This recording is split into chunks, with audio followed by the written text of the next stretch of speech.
naissance qui accrédite les plus grandes universités américaines.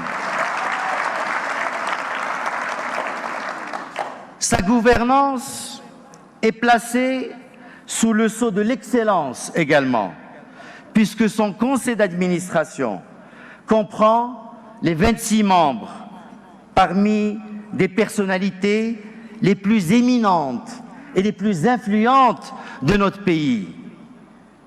S'y côtoient en effet conseiller royal, membre du gouvernement, représentant des plus hautes instances des institutions marocaines, homme d'affaires illustre, un privilège qui ne peut que renforcer la notoriété de votre université et donc la notoriété de nos diplômés.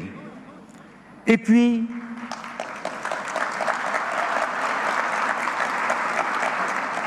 il y a cette qualité si évidente et si séduisante de votre cadre de vie absolument unique au Maroc. Vous avez la chance, en effet, d'étudier au cœur du Moyen Atlas, à 1700 mètres d'altitude, un beau milieu d'une forêt de cèdres. Vous avez le privilège de vivre en fait dans une région que l'on qualifie la petite Suisse du Maroc. Et votre campus est en passe de devenir le plus écologique du continent.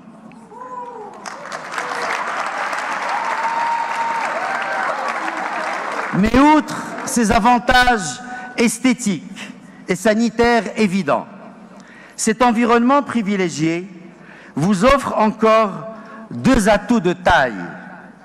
Le premier atout, c'est qu'en évoluant dans cette véritable carte postale de verdure, de torrents, de neige, de biodiversité foisonnante, il ne fait aucun doute que vous serez définitivement sensible et acquis aux causes de la préservation et de la défense de la nature et de l'environnement.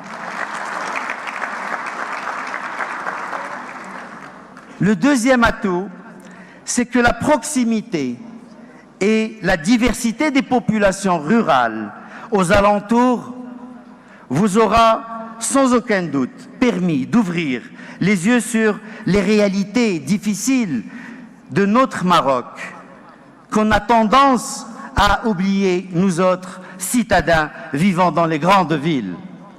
D'ailleurs, vos nombreuses actions sociales, le civisme pour lequel vous avez fait preuve dans le cadre d'associations étudiantes, sont la preuve de votre implication. Et je pense également de cette très belle initiative de l'université Al-Akhawaïn de créer un centre à Azro pour le développement communautaire. Demain, la qualité de vos diplômes fera sans aucun doute de vous de véritables acteurs, de véritables décideurs importants de la sphère socio-professionnelle marocaine.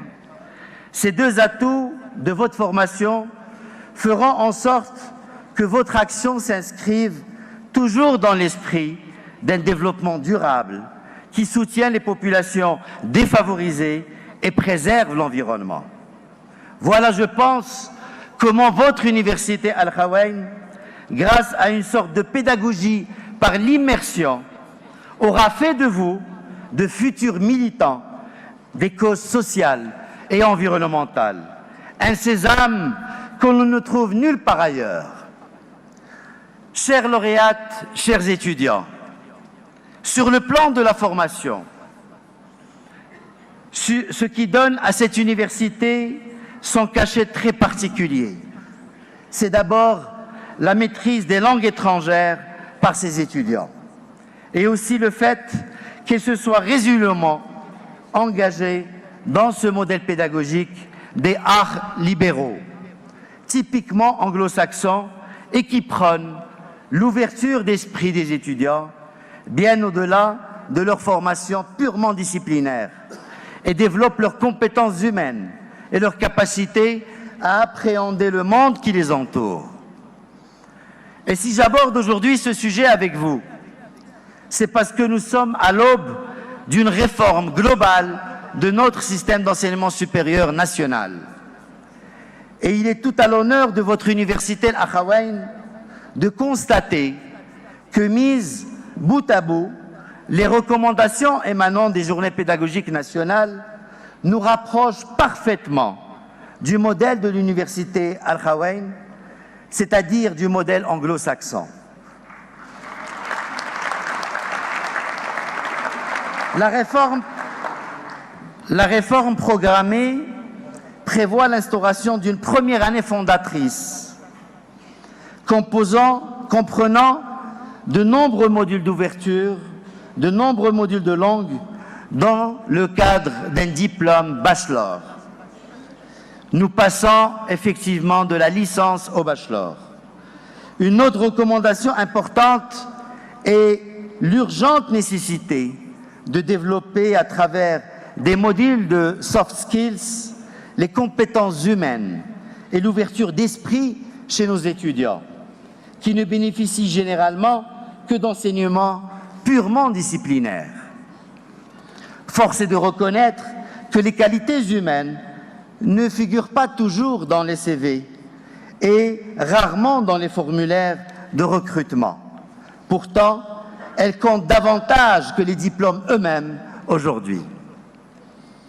Vous avez beau avoir toutes les aptitudes, si vous n'avez pas l'attitude, vous ne réussirez pas. Je vais vous surprendre en vous disant que cette phrase n'est pas celle de Bill Gates, ni celle du patron d'Amazon. Elle est de Randi. Et pourtant, cette prise de conscience dans le monde universitaire est assez récente. Les études actuelles montrent clairement que l'intelligence sociale et émotionnelle deviennent plus prisées par les recruteurs que l'intelligence tout court. En effet, dans le monde actuel qualifié par l'acronyme de VUCA World pour volatilité, incertitude, complexité et ambiguïté, naviguer dans le monde professionnel en général et celui de l'entreprise en particulier exige des aptitudes nouvelles que les employeurs font aujourd'hui passer avant les compétences techniques telles que la capacité d'adaptation, de réaction, le positivisme, la créativité des candidats. Le forum de Davos, qui a défini les 10 soft skills les plus déterminants pour décrocher un emploi, classe la résolution de problèmes complexes et la pensée critique en tête de cette liste. Le nouveau paradigme de l'enseignement supérieur, celui que notre réforme entend prendre en compte, c'est qu'au lieu d'apprendre tout court, les étudiants devraient plutôt apprendre à apprendre, apprendre à désapprendre et apprendre à réapprendre. Leurs acquis seront dépassés et obsolètes très vite dans un monde du travail qui évolue à une vitesse tellement vertigineuse qu'on ne sait même plus ce que seront les métiers dans les 20 prochaines années. Autrement dit, la capacité à acquérir de nouvelles connaissances devient plus précieuse que la connaissance elle-même. Former pour le monde du travail est donc l'une des nouvelles missions de nos universités. Un effort purement novateur qui déterminera directement les chances d'insertion professionnelle de nos lauréats. Désormais, l'université n'a pas seulement vocation à former des spécialistes. Elle doit également transmettre à ceux qui la fréquentent une formation humaniste, basée sur la polyvalence, c'est-à-dire une formation qui permet à chacun d'appréhender la complexité du monde qui l'entoure. Dans le même esprit, ce qui distingue encore une fois l'université Al-Akhawayn, c'est sa vie estudiantine, la vie au campus, riche en activités para-académiques, activités sportives, sociales, civiques, qui s'intègrent pleinement dans un cursus universitaire de ses étudiants.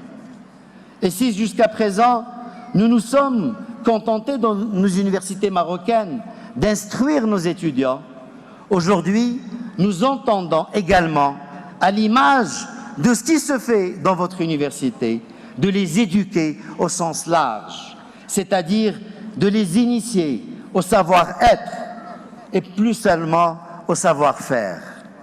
Mesdames et messieurs, chers étudiants, chers lauréats, sur un tout autre plan, celui de la recherche scientifique et de l'innovation, l'université Al-Akhawayn s'est clairement distinguée dans le domaine des énergies renouvelables, particulièrement les énergies solaires et éoliennes, et dispose pour cela de plusieurs stations d'expérimentation et de partenariat avec des grandes institutions nationales et internationales. Elle vient de décrocher une subvention de 2,4 millions de dirhams pour la réalisation de plusieurs projets de recherche appliqués dans le cadre d'un accord de coopération stratégique entre le Conseil régional de Fes Meknès et du pôle universitaire de cette région, constitué par les universités Sidi Mohamed Ben Abdallah, Moulay Ismail et Euromed. L'université Al-Akhawayn pourrait en outre très vite orienter davantage sa recherche vers la création de richesses grâce à la multiplication des start-up et grâce au transfert technologique, en sachant tirer parti de l'opportunité de grands projets planifiés à l'échelle régionale, car la région de Fes Meknès est actuellement en passe d'accueillir, comme vous devez le savoir, un nouveau parc industriel de 20 hectares représentant un investissement d'aménagement de 113 millions de dirhams, issu d'un partenariat entre le ministère de l'Industrie, le ministère de l'Équipement et le centre régional, le Conseil régional de Fes Meknès, ainsi que de la Chambre française de commerce et d'industrie du Maroc, qui en sera le maître d'ouvrage. Et pour promouvoir tout son système de recherche-innovation, il restera à votre université à franchir un pas, celui d'instaurer une école doctorale en son sein afin de former des PhD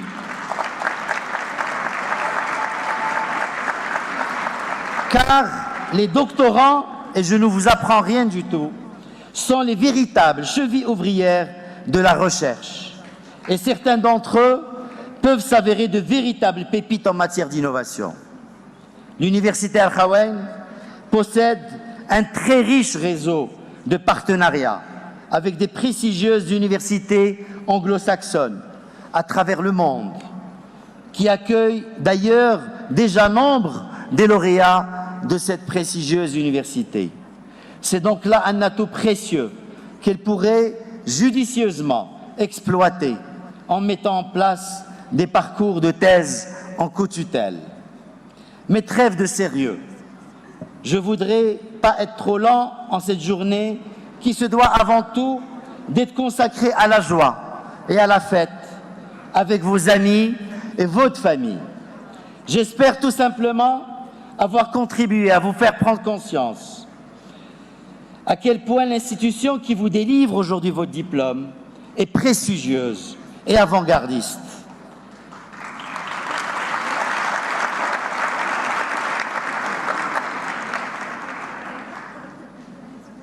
Je finirai donc en vous exprimant, chers étudiants, chers lauréats, mon bonheur, ma joie, ma fierté de partager ces moments forts, si précieux et si symboliques pour vous.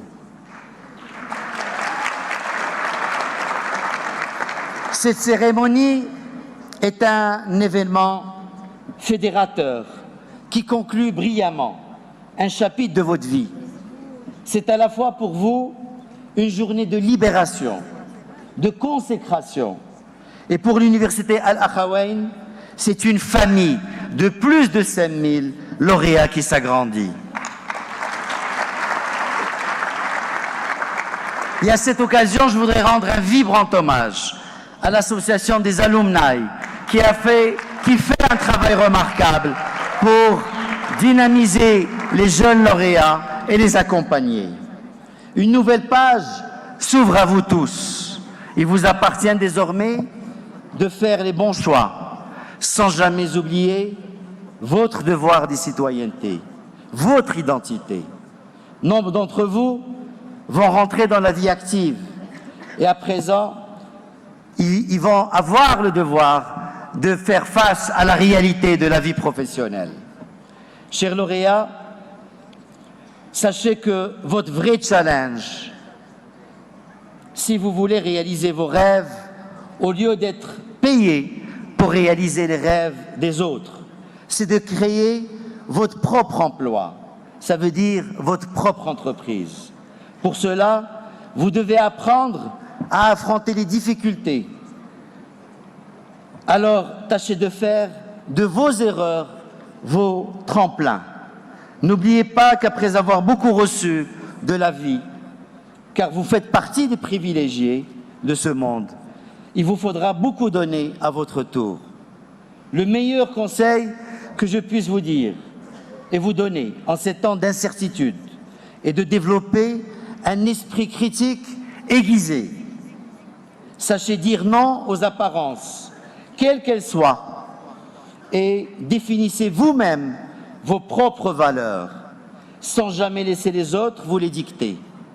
Il y a un vieux proverbe africain qui dit « Faites les bons choix en silence et laissez votre succès faire du bruit. » Alors que tous mes vœux de réussite vous accompagnent dans votre vie et dans votre carrière. Merci pour votre écoute.